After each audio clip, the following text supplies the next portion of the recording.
My dead grandma is telling me to run away right now. In the middle of the night during our stay at my in-laws' house, my 4-year-old daughter, Rachel, suddenly sat up and shouted, "What do you mean?" She grabbed my hand as I stood there confused, trying to lead me outside. And when she shared what she had heard, I was left speechless. Rachel had always had a strange ability, and since I believed in it, I was shaking with fear. I never imagined that person would go that far. Never in my life had I been so afraid of another human being. I met Miles, who's 4 years younger than me, when we were 34. We got married a year later. We built our home about a 10-minute drive from his parents' place and began our newlywed life. Kate, let's be happy together from now on. Miles was incredibly kind, and his parents, who had raised him, were very gentle as well, welcoming me warmly. Miles worked hard every day, preparing to take over his father's company. To support him, I quit my full-time job and started working part-time, which allowed me more flexibility. So you're going part-time now? Just looking for an easy life, leaning on Miles, aren't you?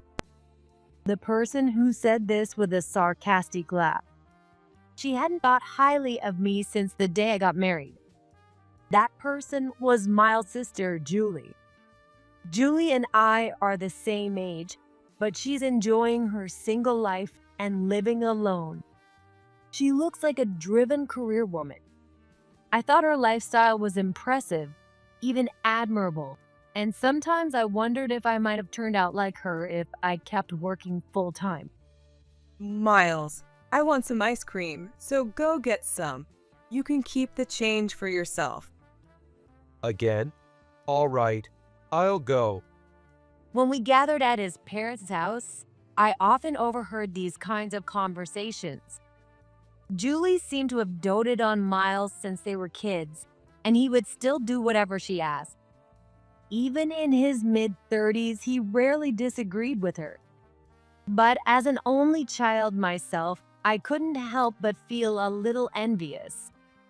I wish I could be closer with Julie too. However, contrary to my hopes, Julie often treated me harshly. She was quite overbearing and would sometimes visit our house unannounced when Miles wasn't home. Hey, Kate, there's hair on the floor. I've been busy with work today, so I plan to clean it up later. Busy? It's just a part-time job, right? Spare me the excuses and just clean it up. Poor Miles has to live in such a dirty place. With a sigh, Julie spat out those words, and I felt compelled to comply. As I cleaned, she moved on to the kitchen, helping herself to the dish I was halfway through preparing and tasting it without asking. No, it's so bland. How do you even make something this awful? It's not finished yet. Why would he marry a woman like this? She never listened to me, always bringing up Miles in the conversation, leaving me unable to respond. Besides, I wasn't particularly skilled at housework, so part of me thought her criticism wasn't entirely unfair. But there were things I just couldn't tolerate. Is this all you have? Just these childish clothes? And wow, your underwear is so plain.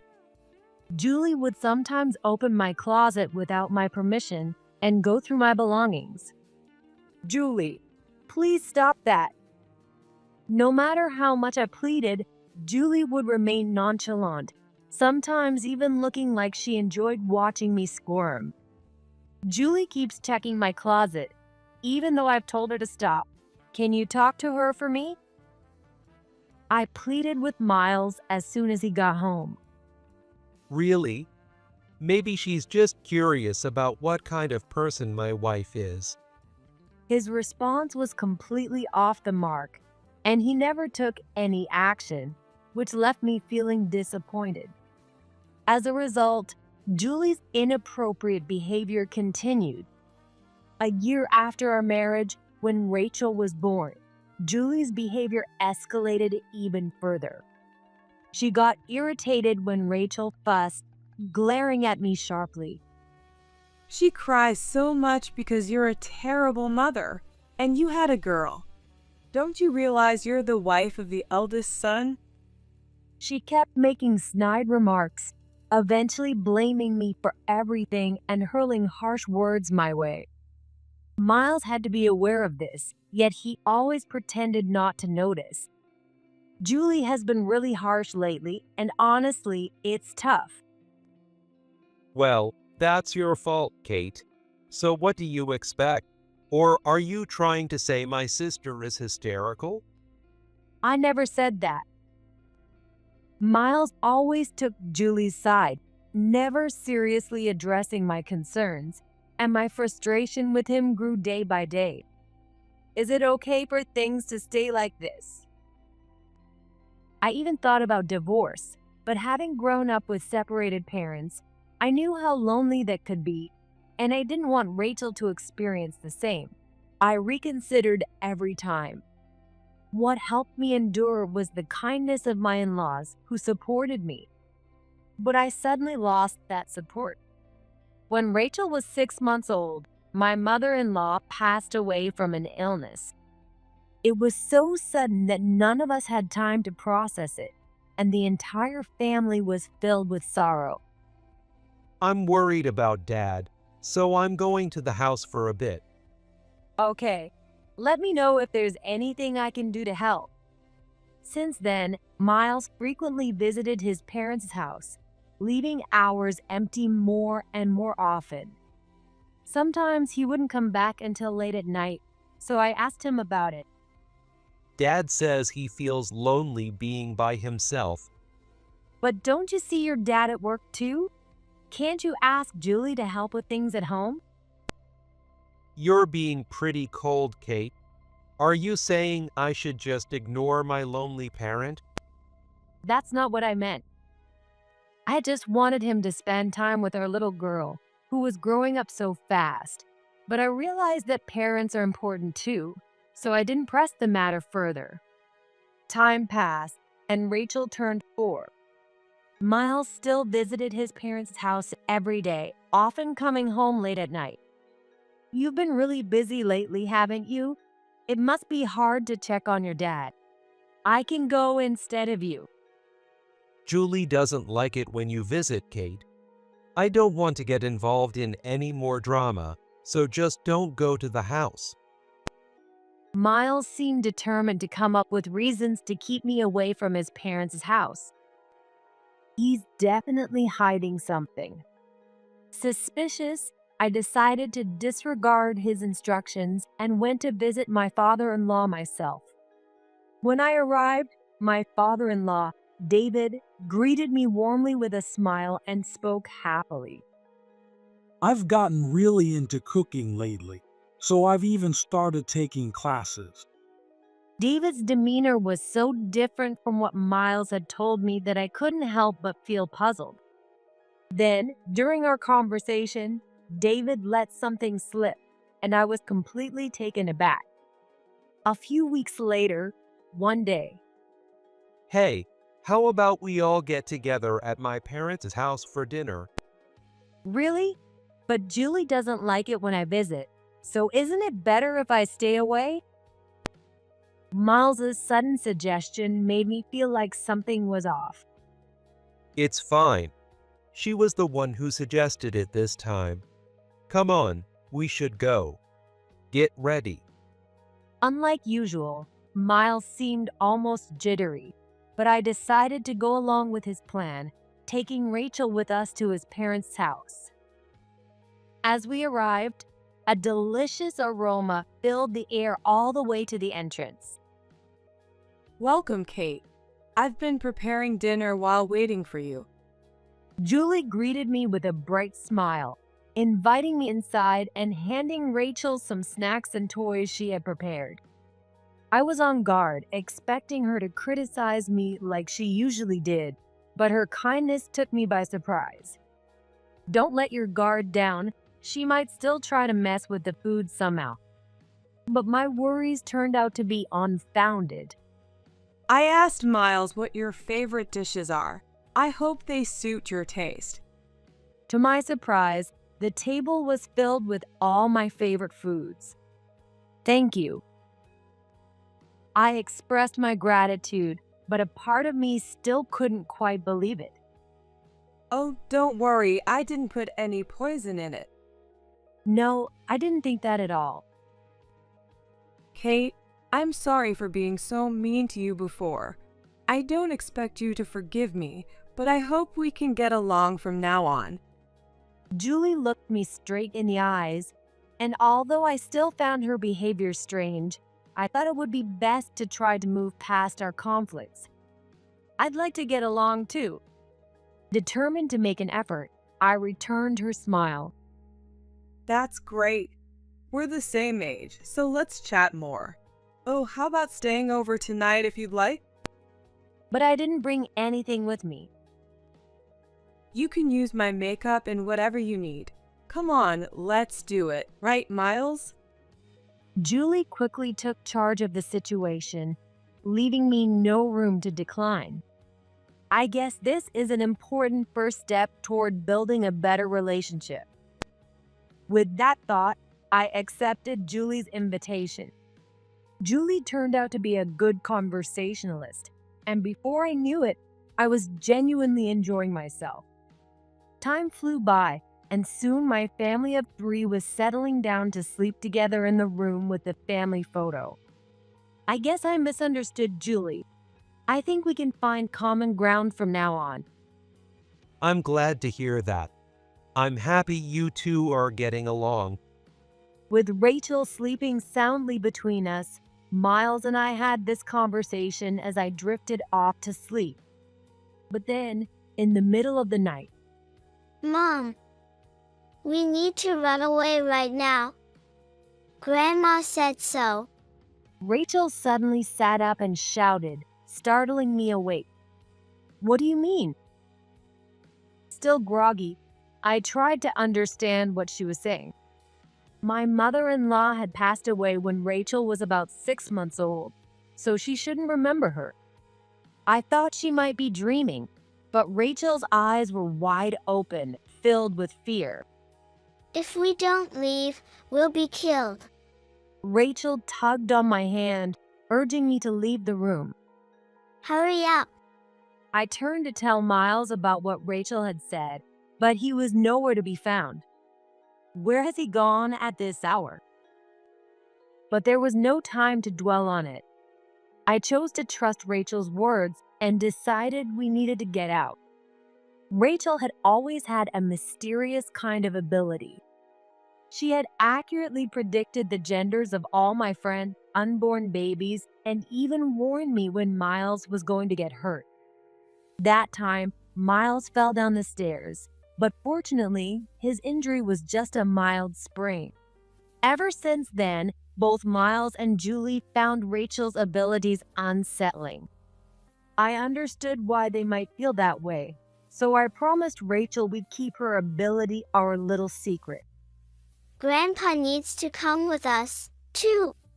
Rachel stopped in front of David's room and rushed inside, shaking him awake with her small hands. Grandpa, wake up. Hurry. Please, just come with us. I'll explain everything later. Startled by our urgent voices, David woke up, but he seemed too confused to move right away.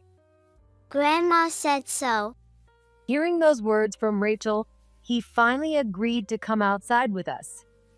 When we reached the front door, we noticed that both Miles's and Julie's shoes were missing. Even more unsettling, their cars were gone from the driveway.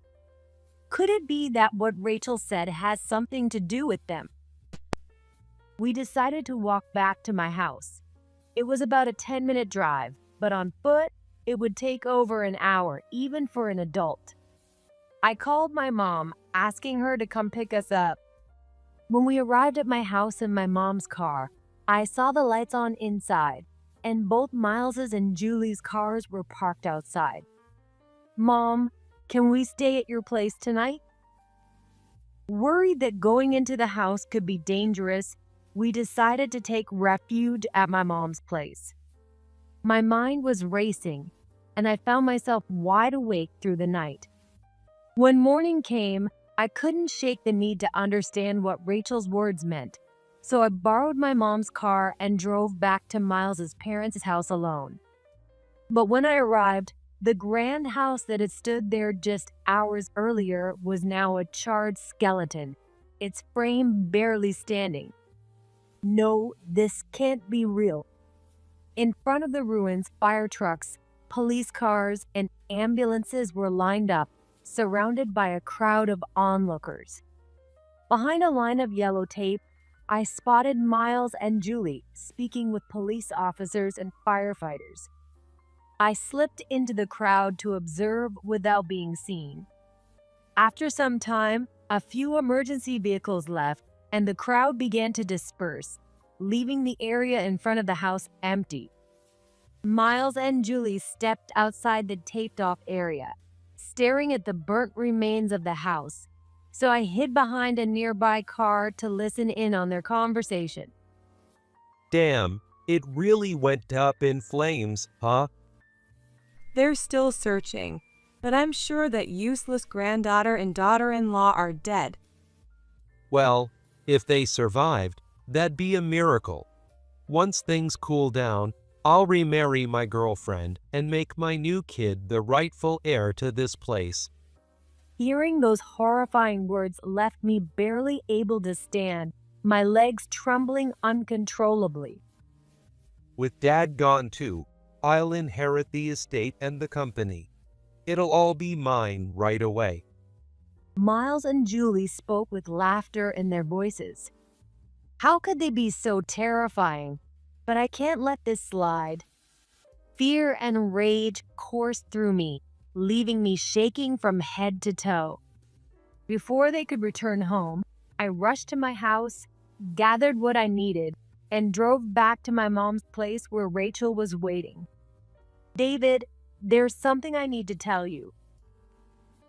This is unbelievable. I won't let them get away with this. We decided together that we would seek justice against Miles and Julie. Later that evening, I left Rachel with my mom and stood at the entrance of my own home with David. I reached for the doorbell, but then I thought, this is my house. Why ring the bell? I unlocked the door instead. The sound of the lock turning must have been heard inside as Miles peeked out with a fearful expression. What? He turned pale, rushed back into the house, and returned with Julie by his side. Why are you here? Julie, looking pale, muttered under her breath. But when she noticed our gazes, she snapped to attention and threw herself into David's arms dramatically. I'm so glad you're alive. We couldn't find you, and they told us they hadn't found anyone in the ashes yet. I was so worried. Yeah, exactly. I was praying the whole time that Kate and Rachel were safe. Miles chimed in, trying to match her tone as he pulled me into a hug. I pushed him away, shoving him back. Don't touch me. It was through Rachel that your mom saved us. Mom? She's been gone for over 4 years now, remember? Yeah. What kind of nonsense are you spouting? Don't tell me you're going to bring up that kid's weird powers again. It's seriously creepy. Both of them scowled and scoffed, dismissing what Rachel had said. Fine, whatever. For now, just let us inside. It's my house too, and David is with me. I pushed past them, ushering David into the house. As we entered the living room, Miles caught up, grabbing my shoulder.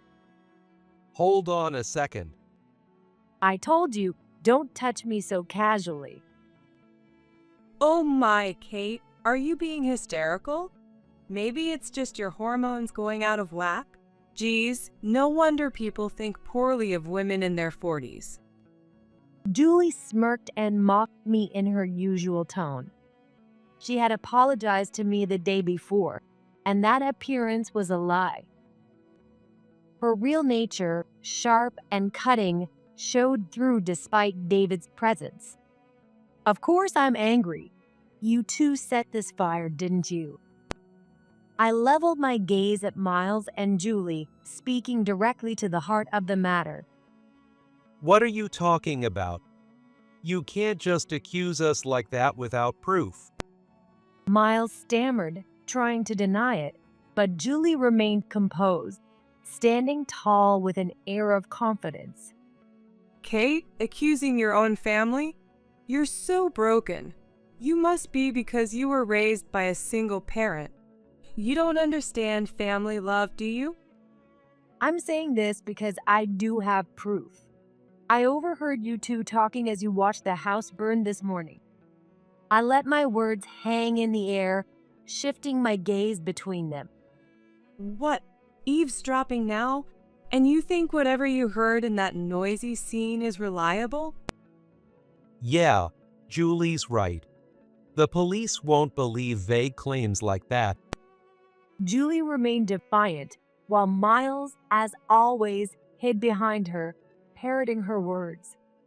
It seemed this dynamic between them had been this way for years. But this recording, it's definitely your voices, isn't it? I pulled out my phone from my pocket and played the audio recording.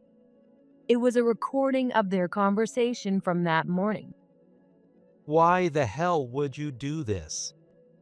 When Rachel woke me up in the middle of the night and we ran, I suspected you too from the moment I saw you missing.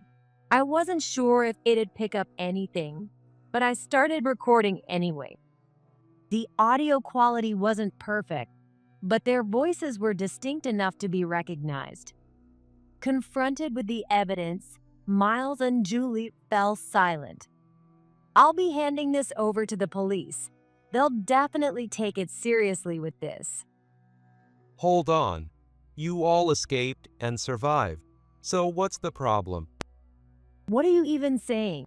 You put our lives in danger and you burn the house down. This is a crime.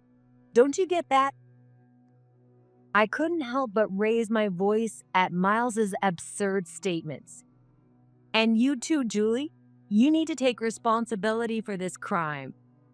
Don't get cocky, you little witch.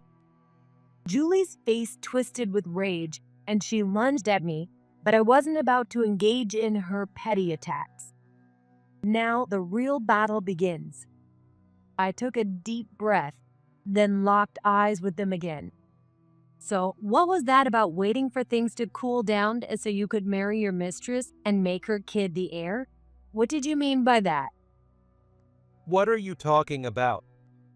Clearly unprepared for me to confront him about this, Miles stumbled over his words, unable to continue. So you go silent when it's inconvenient for you? But don't worry, I've got evidence. It's about this woman, right? As I spoke, I pulled a photo out of my bag and thrust it toward them. How did you find out all of this? Julie, what should we do? She knows. Miles, panicking, turned to Julie for help. But Julie only glared at me silently, offering him no support. Because of this, Miles suddenly lost momentum. The truth was, I had been suspicious of Miles's infidelity for some time and had been quietly gathering evidence. That morning, I had hurried back to collect everything I had found. How long have you known? How long, you ask? Maybe since the time you said you were checking on your dad, but kept coming home late every night? Since then? Well, it was your dad's words that confirmed my suspicions. When Miles had forbidden me from visiting the house, and I decided to go anyway, I learned something from David. He had said, "The only one who comes to check on me is you, Kate." I had assumed that Miles was frequently visiting his parents' house, so hearing that was a shock. The photos even show you with Julie, which means she approved of your affair, right? So what if I did? Maybe it's your fault for getting cheated on. You're not exactly the most appealing person, are you? Julie clearly knew about his affair. The evidence I gathered included photos showing the other woman's belly growing over time, and the most recent one showed Miles and the woman walking with a baby. Kate, it's not what you think. There's a good reason for all of this. Miles suddenly switched gears, trying to justify his actions. Just as I was about to shut him down, David, who had been quietly observing until now, stood up and faced Miles and Julie. What on earth are you two doing? You bullied Kate, have an affair, and then try to harm us. What were you thinking? He was furious, his voice booming, and Miles and Julie recoiled. Dad, listen to me. This is all Julie's fault. She didn't like Kate, so she introduced me to that woman. And you were always complaining about your wife. That's why I thought I'd help out by playing matchmaker. I never asked you to do that. And you were the one who kept saying that Rachel, being a girl, couldn't be the heir. Well, it's true, isn't it? Dad, you think the same, don't you? But this other woman's child is a boy, so everything's fine now. The family is secure. Miles and Julie bickered, each trying to blame the other, turning their argument into a pointless back and forth. And from their heated exchange, I finally understood why Julie had always hated me. She couldn't stand the fact that, despite being the same age, I was married with a child, while she had been rejected time and again and remained single. Her jealousy of my happiness drove her to bully me, trying to push me toward divorce. She had used her compliant brother to ensure the other woman had a son. This is insane. It's beyond cruel. My anger toward Julie's scheming surged again, and my fists trembled with barely contained rage. Enough, both of you. David's shout brought a hush over them, reducing them to cowed silence, like children scolded by their father. Kate, I'm truly sorry. It's my fault for raising such fools. No, you don't have to apologize. They're the ones at fault here. I turned a sincere smile to David. Then I turned sharply toward Miles, glaring at him. I want a divorce. I handed him a divorce form, already signed on my end. Well, that makes things easier, doesn't it? Now you can officially make your mistress's child the heir. Before Miles could take the form, Julie snatched it from my hands, practically dancing with glee. Yeah, that's right. Now everything's settled, I guess. Miles, matching Julie's tone, shot back with a smug expression. The heir? Don't be ridiculous. As long as I'm alive, I won't let you two have your way. Dad, what are you talking about? This is a good thing, isn't it? Julie, I'm cutting ties with you. You're no longer my daughter. Don't contact me ever again. And you too, Miles. You're fired from the company. David declared this to both of them, his voice filled with finality. Wait, you can do this. Without me, the company is doomed. Are you really going to throw it all away? Yeah, Dad. If you cut ties with us, you'll end up all alone. And what are you going to do about the inheritance? In the end, their only concern was about money.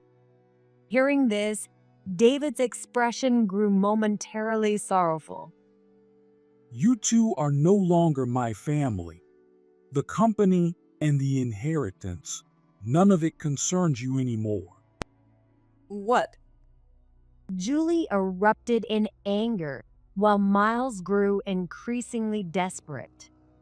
Dad, please reconsider. Miles clung to his father's shoulders, shaking him in desperation. The heir I've chosen is the one who saved our lives, Rachel. With those words, David let out a deep sigh. Wait, Rachel is my child, so that means I'll get a share of the inheritance too, right? Miles smiled slyly as he directed this outrageous question at me. I couldn't believe he would say something like that in this situation. Rachel says she doesn't want to see you anymore. She's been through a lot with everything that happened, and she hardly has any memories of you as her father. I'm her dad. You can't take that away from me. This is the result of you doing nothing for 4 years. After the divorce, I will respect my daughter's wishes and won't allow any visitation. No, I don't want a divorce. Please, Kate.